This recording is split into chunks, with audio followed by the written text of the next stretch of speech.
वकील साहब ने, मंत्री जी ने जिस तरीके से प्रेस कॉन्फ्रेंस में अपनी बात रखी, उसी दिन समझ में आ गया और अम्बेडकरवादियों को क्लियर हो गया कि राजेंद्र पाल गौतम जी नकली अम्बेडकरवादी थे और ये मौका परस्त थे। इन्हें मौका चाहिए था कांग्रेस में जाने का और वो एक सटीक मौके का इंतजार कर रहे थे। लेकिन गौतम जी तो मिशन जय भीम चला रहे थे पूरे देश में, प्रदेश में। अब जय भीम नहीं, अब इस मिशन का नाम राजेंद्र पाल गौतम जी रखेंगे, जय गांधी और जय कांग्रेस। अब जय भीम मिशन का नाम बदल जाएगा। अब जय कांग्रेस रहेगा, जय सोनिया गांधी रहेगा, जय राहुल गांधी रहेगा और जय महात्मा गांधी रहेगा, लेकिन जय भीम नहीं रहेगा। तो कांग्रेस में क्या जय भीम बोल पाएंगे राजेंद्र पाल गौतम? पहली प्रेस कॉन्फ्रेंस में हमने देख लिया, उनके मुंह से एक शब्द नहीं निकला जय भीम का, पहली कॉन्फ्रेंस में। तो क्या वो आगे, हालांकि मुझे ऐसा लगता नहीं कि कांग्रेस जय भीम करने से मना करेगी या भारतीय जनता पार्टी मना करेगी जय भीम बोलने से। ये वही कांग्रेस है जिसने बाबा साहब डॉक्टर भीमराव अम्बेडकर को चुनाव हरवाने में जी जान लगा दी थी और उन्हीं के अर्दली को चुनाव जिता कर ले आए थे। और ये वही कांग्रेस ने जिसने बाबा साहब से कहा था कि तुम्हारे लिए डॉक्टर अम्बेडकर, तुम्हारे लिए दरवाजे ही नहीं अपितु संसद भवन की खिड़कियाँ भी बंद हैं। क्या राजेंद्र पाल गौतम के लिए वो कांग्रेस विधानसभा और लोकसभा का रास्ता खोलेगी?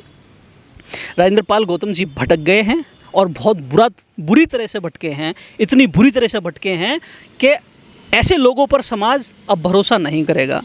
क्योंकि बड़ी बड़ी बात करना, बड़ी बड़ी चिपड़ी बातों में समाज को बहला फुसला कर अपने अंटर में लेना और लोगों को भावनाओं में आहत करके उनको बुद्ध के नाम पर या बाबा साहब डॉक्टर अम्बेडकर के नाम पर, मिशन के नाम पर, संविधान के नाम पर गुमराह करके अपनी गैदरिंग बढ़ाना, अपनी ब्रांडिंग करना, ऐसे लोगों से समाज सतर्क हो चुका है। अब समाज को पता है कि उसे क्या करना है। सम्मानित साथियों, जिस तरीके से एडवोकेट राजेंद्र पाल गौतम जी ने जय भीम मिशन चलाकर खुद की ब्रांडिंग की और ब्रांडिंग इस कदर की कि आज कीमत बढ़ जाने के बाद उन्होंने खुद को कांग्रेस के हवाले कर दिया। जो व्यक्ति कांग्रेस और भाजपा को नागनाथ और सांपनाथ की उपाधि देते थे, आज उस नागनाथ में मीठा जहर बन गया है, यानी कि उन्हें वो जहर मीठा लगने लगा है, इसलिए उन्होंने कांग्रेस को ज्वाइन कर लिया। आज उन्हें इस कांग्रेस के जहर से कोई नुकसान होने वाला नहीं है, उन्हें ऐसा लगता है।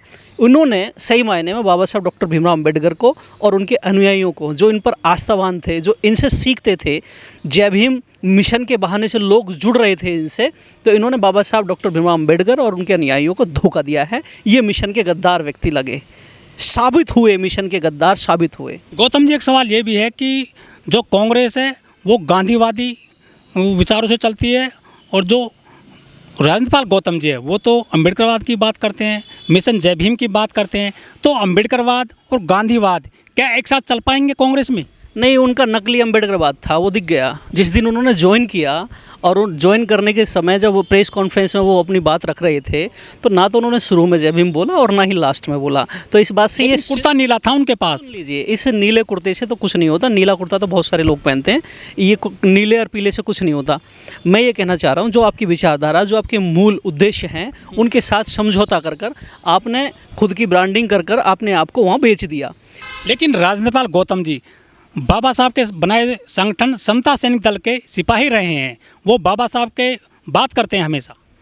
समता सैनिक दल के सिपाही रहे हैं, ये अच्छी बात है, लेकिन समता सैनिक दल का जो एक कार्य था, उस कार्य को समता सैनिक दल भूल चुका है। क्योंकि समता सैनिक दल के कुछ लोग कांग्रेस में जाकर विधायक बने थे दिल्ली के अंदर, और उन्हें समता सैनिक दल ने अपना एजेंडा दिया कि आप विधानसभा में जाओगे तो हमारे ये मूल बातें हैं जिन्हें आप विधानसभा में उठाओगे। ये 1967 के आसपास की बात बता रहा हूँ मैं आपको। लेकिन उन विधायकों ने समता सैनिक दल के जो मुद्दे थे उनको नहीं उठाया, ना ही उन पर कोई चर्चा की। और जब समाज के खिलाफ टिप्पणियां हो रही थी, वहाँ पर मौन बैठे थे। ऐसी स्थिति में समता सैनिक दल के 3 जाबाज योद्धा विधानसभा के अंदर घुसकर उन विधायकों पर जूता बजाने का काम किया था। समता सैनिक दल वो ताकत थी उस समय पे। लेकिन आज समता सैनिक दल का कोई भी ऐसा कार्य दिखाई नहीं देता कि वो अपने पास से गए हुए विधायक और सांसदों में जूता बजाने का काम कर सकें, या उनका गलेमान पकड़ के उनसे पूछ सकें कि तुम्हें किस लिए जाना था और तुमने क्या करना था और तुम कर क्या रहे हो। तुम सिर्फ अपनी कोठी और बंगले बनाने पर ध्यान दे रहे हो। यहाँ पर मिशन को कमीशन में बदल दिया गया है। ये लोग सिर्फ अपनी ब्रांडिंग करने पर ध्यान दे रहे हैं। इन्हें मतलब नहीं बाबा साहब से, ना इन्हें मतलब जय भीम से। ये सिर्फ मौका परस्त हैं।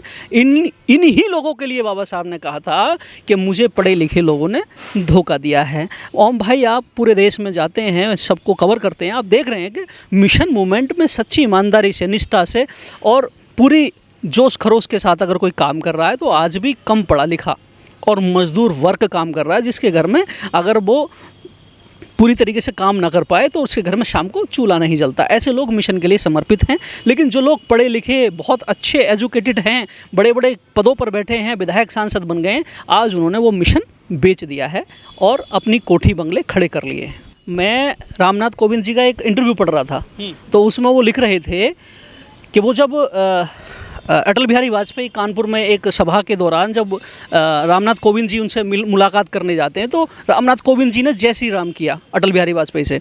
तो अटल बिहारी वाजपेयी जी उन्हें जवाब देते हैं कंधे पर हाथ रख के कि हमने तुम्हें जय भीम करने के लिए रखा है, ना कि जय श्री राम करने के लिए। तो मुझे ऐसा लगता नहीं है कि भाजपा या कांग्रेस आपको जय भीम करने से रोकती है, लेकिन तुम्हारे लीडर, तुम्हारे नेता, तुम्हारे कार्यकर्ता ही इतने कमज़ोर हैं, डरे हुए हैं और बहुत ज़्यादा भयभीत हैं, क्योंकि उनके अंदर लालच भरा है। उनके अंदर लालच की वो जो भावना है ना, वो उन्हें जय भीम बोलने नहीं देती वहाँ पर, क्योंकि उन्हें ऐसा लगता है कि उनका मालिक नाराज़ हो जाएगा। तो जब वो मालिक बदलते हैं तो मालिक के अनुसार ही अपना अनुसरण करते हैं। लेकिन जो निष्ठावान हैं, जो ईमानदार हैं, जिन्हें हर जगह रहकर, चाहे वो भाजपा के लोग हों, चाहे कांग्रेस के हों, चाहे आम आदमी के हों या समाजवादी पार्टी में, जो जिन्हें जय भीम बोलना है, वो फिर जय भीम से समझौता नहीं करते। लेकिन पार्टी तो चेंज कर सकते हैं, पार्टी में जा सकते हैं, लेकिन समझौता अपनी विचारधारा से नहीं करते। लेकिन राजेंद्र पाल गौतम ने पहली ही प्रेस कॉन्फ्रेंस में विचारधारा से समझौता किया। राजेंद्र पाल गौतम जी ने दिल्ली के अम्बेडकर भवन में हजारों लोगों को 22 प्रतिज्ञा दिलवाई थी पब्लिकली, और कहा था कि हम जो है आपको बुद्ध के रास्ते पर ले चलेंगे। लोगों को बुद्ध बनाने की उन्होंने एक शुरुआत की थी कि हम जो है लाखों लोगों को बुद्ध बनाएंगे। नागपुर में, महाराष्ट्र में, गुजरात में उन्होंने बड़े बड़े कार्यक्रम अटेंड किए, उनको फूल मालाओं से स्वागत किया गया, उनका मान सम्मान कराया गया था। वो लोगों को बुद्ध बना रहे थे, लेकिन वो जो है अब कांग्रेस में चले गए हैं। तो क्या वो लोगों को बुद्ध बना रहे थे, वो लोगों को बुद्धू बना रहे थे? वो लोगों को बुद्धू बना रहे थे। दरअसल में इस समाज की विडंबना है कि जो भी थोड़ा बहुत आगे बढ़ जाता है, विधानसभा या संसद में पहुंच जाता है, वो व्यक्ति खुद को एक सुपर लीडर, एक महान व्यक्ति के रूप में देखता है और समाज को बुद्धू और बुद्धिहीन लोगों की नज़र से देखता है कि मेरा समाज तो बुद्धिहीन है, जैसे मैं इसे बहकाऊंगा वैसे ही बहकावे में आ जाएगा। जब वो बुद्ध की बात कर रहे थे तो आज क्या हो गया इन्हें, आज क्यों नहीं बात कर रहे हैं बुद्ध की? लेकिन क्या कांग्रेस, क्या भटक गए हैं वो बाबा साहब के रास्ते से? क्या कांग्रेस इस देश को बुद्धमय बनाने के लिए संकल्पित है? ये राजेंद्र पाल गौतम जी से मैं पूछता हूँ, क्या कांग्रेस बाबा साहब डॉक्टर भीमराव अंबेडकर के सपनों को साकार करने के लिए काम कर रही है? राजेंद्र पाल गौतम जी ने जो बीड़ा उठाया था जाति जोड़ने का, समाज जोड़ने का और लोगों को बुद्ध बनाने का, उस अभियान का क्या होगा अब? उन्होंने बीड़ा उठाया था समाज को जोड़ने का, ताकि वो कांग्रेस में समाज को लेके जा सकें और वहाँ पर एक बड़ी लीडरशिप स्थापित कर सकें। डॉक्टर एडवोकेट राजेंद्र पाल गौतम ने बीड़ा उठाया था भारत को बुद्ध बनाने का, बुद्ध नहीं, भारत के बहुजनों को बुद्ध बनाने का, मूर्ख बनाने का बीड़ा उठाया था। जिस तरीके से उन्होंने वो रथ चलाए हैं जय भीम मिशन का पूरे दिल्ली में, प्रदेश में, उस रथ की लगाम कांग्रेस की थी, आज हमें पता चल रहा है। अगर हमें उस समय पता चल जाता, उस रथ को रोकने का काम हम ही करते। राष्ट्रीय परिवर्तन शक्ति उस रथ को रोकने का काम करती। अगर उस समय हमें जरा सी भी भनक पड़ जाती कि राजेंद्र पाल गौतम जिस रथ पर सवार हैं वो कांग्रेस का दिया हुआ है, तो हम उस रथ को रोक देते, चाहे कुछ भी होता। इन्होंने 22 प्रतिज्ञा दिलवाई थी लोगों को अम्बेडकर भवन में, तो आम आदमी पार्टी ने इनसे इनका मंत्री पद छीन लिया था। यदि ये कांग्रेस में जा कर के कोई बाबा साहब की प्रतिज्ञा दिलवाते हैं तो क्या लगता है आपको, कांग्रेस इनको माफ़ करेगी? इनमें जय भीम बोलने की हिम्मत नहीं हुई। प्रेस कॉन्फ्रेंस के अंदर पाल साहब को, गौतम जी को जय भीम बोलने की हिम्मत नहीं हुई। वहाँ पर 22 प्रतिज्ञा दिलाएंगे, ये 2 प्रतिज्ञा दिला के देख लें, पता चल जाएगा। उसी दिन कांग्रेस किस तरीके से निकाल के फेंकेगी ना, उस दिन आप ही दिखाएंगे अपने चैनल पर किस तरीके से। एक शुद्ध भाषा है, लात मार कर बाहर करना। लेकिन ये तो कहते थे अपने अपने भाषणों में कि कांग्रेस एक सांपनाथ है, बीजेपी नागनाथ है, और जो आम आदमी पार्टी की सरकार वो है पार्टी, वो हरी घास का सांप है। ये तो उसी से जाके मिल गए। ये भी कहते थे कि कांग्रेस और भारतीय जनता पार्टी का चवन्नी का मेंबर मत बनना मेरे भाइयों, मेरे बहुजन साथियों। लेकिन क्या राजेंद्र पाल गौतम जी, शायद हो सकता है चवन्नी के तो ना बने हो सकता है कि पार्टी ने 200-400 करोड़ रुपये दिया हो पार्टी ज्वाइन करने के लिए। जो आदमी खुद ये कहता था कि कांग्रेस का चवन्नी का सदस्य मत बनना, और वही व्यक्ति आज पार्टी में जाकर ज्वाइन होता है और बड़ी गर्व के साथ प्रेस कॉन्फ्रेंस करता है, तो क्या मैं ये समझूं, क्या ये समाज ये समझे कि उस आदमी ने 200-400 करोड़ रुपये लिया है समाज को बेचने का?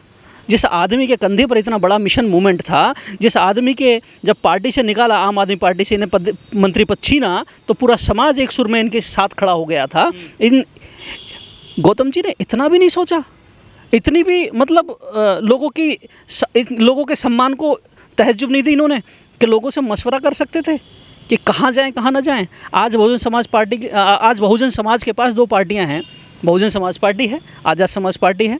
अरे कम से कम आप एक बार जिक्र तो करते, चर्चा तो करते, और बहुत सारे ऑप्शन हैं। अगर तुम्हें कुछ करना ही था तो बाबा साहब के द्वारा बनाई हुई आरपीआई भी तो है, अभी भी तो है, आरपीआई चल रही है, काम कर रही है, कहीं तो है, कुछ तो चल रहा है। लेकिन तुम्हें कांग्रेस चाहिए थी क्योंकि आप कांग्रेस के ब्राह्मणवाद से बहुत ज़्यादा प्रभावित हैं और आपको बहुत ज़्यादा धन चाहिए था। कोठी बंगले आप बना चुके हैं और समाज को आपको मूर्ख बनाना था, वो आप बना चुके हैं। समाज आप पर क्या, आपके जैसे और भी बहुत सारे लोग हैं समाज में जो बड़ी बड़ी बातें करते हैं और बात बात पर प्रेस कॉन्फ्रेंस करते हैं और बड़े होटलों में प्रोग्राम रखते हैं अपने अपने। तो ये सब समझ चुका है समाज। अब समाज के बहकावे में आप वही पढ़े लिखे लोग हो जिन्होंने बाबा साहब को धोखा दिया था। जब बाबा साहब के रहते हुए उनको धोखा दिया था, आज उनके मिशन में काम कर रहे लोगों को तुम धोखा दे रहे हो। क्या किसी पार्टी में रहकर ही बाबा साहब को मिशन चलाया जा सकता है? कांग्रेस में, बीजेपी में जो लोग ये लोग जा रहे हैं, बाबा साहब की बात करते हैं, फिर ये नहीं, बाबा साहब का मिशन राजनीति से ज़्यादा सामाजिक था, आर्थिक था। बाबा साहब का मिशन सबसे ज़्यादा अगर हम देखें तो आर्थिक और सामाजिक था। जब आर्थिक और सामाजिक मजबूत समाज हो जाएगा तो राजनीति पर अपने आप काबिज हो जाएगा, फिर उसे बताने की आवश्यकता नहीं पड़ेगी। जब पेट भरा होता है तो फिर आदमी अंगड़ाई लेता है, जब जेब भरी होती है तो आदमी खरीदारी करता है। तो राजनीति तो खरीदारी का सौदा है। जब आपकी जेब में पैसा होगा तो आप एमएलसी, राज्यसभा और बहुत सारे पद हैं जिनको खरीद कर आप किसी भी पार्टी की सत्ता में शामिल हो सकते हैं। जब आपकी जेब में पैसा होगा तो हर कोई तुम्हें सम्मान देगा, हर अच्छी पोस्ट पर रखेंगे आपको। मुझे कहते हुए बड़ा दुख हो रहा है कि भारत के अंदर 1950 में जब संविधान लागू हुआ और उसके बाद तक अभी तक काशीराम साहब के अलावा कोई भी लीडर ऐसा नहीं हुआ जो भारत के बहुजनों की लीडरशिप को मजबूत तरीके से निभा सके, कर सके और उन्हें एक सुर ताल में, एक माला में, धागे में प्रोकर माला बना सके। इसी कारण से ये भटकाव आया हुआ है। अगर बहन कुमारी मायावती जी अगर सक्षम तरीके से कोऑर्डिनेटरों के दम पर ना चलाकर खुद के दम पर, जी खुद निकाल रही हैं संविधान विरोधियों को अपनी पार्टी में से। कर्नाटक में निकाल दिया प्रदेश अध्यक्ष को। ऐसे लोगों को नहीं लेने वाली हैं वो जो इधर उधर मुंह मारते फिरते हैं। आप मेरी बात पूरी होने दीजिए। मैं ये कहना चाह रहा हूँ कि प्रयास किए थे कि बसपा में चले जाएं। कीचड़ भी आग बुझाने के काम आता है। अगर वो कीचड़ आपके पास है तो तुम्हारी जलती हुई आग को बुझा देगा, वरना गंदगी फैलाएंगे ये। अरे नहीं फैलाएंगे गंदगी, कीचड़ आग बुझाने के काम आ जाएगी। गंदगी तो इस समय बसपा के अंदर जो कोऑर्डिनेटर सिस्टम है वो बहुत बड़ी गंदगी है। बसपा को वो तोड़ देना चाहिए और समाज में जो निचले तबके के लोग हैं, हमारे जैसे लोग हैं, नेताजी के जैसे लोग हैं और बहुत सारे लोग हैं, अनगिनत लोग, जिनको नज़रअंदाज कर दिया गया है और कुछ चमचे टाइप के लोग इस राजनीति में प्रबलता में अपने आप को बनाए हुए हैं, जिसकी वजह से समाज में असमंजस बनी हुई है और समाज की जो राजनीति है वो खड्डे में जा रही है। राजनीतिपाल गौतम को जो बहुजन लोग हैं, SC ST लोग हैं, जो बुद्ध को मानते हैं, बाबा साहब को मानते हैं, वो क्या आप सपोर्ट करेंगे भविष्य में? मुझे लगता है जो सचमुच में जो बाबा साहब का सच्चा अनुयायी है, जो बुद्ध को मानने वाला व्यक्ति है, वो राजेंद्र पाल जी का चेहरा भी देखना पसंद नहीं करेंगे, वो उनसे बात करना भी पसंद नहीं करेंगे, क्योंकि यहाँ जो विचारधारा है वो एक शुद्ध विचारधारा है। यहाँ पर मिलावट की आवश्यकता नहीं है और जिसके कैरेक्टर में मिलावट हो जाती है उसको ये समाज स्वीकार नहीं करता।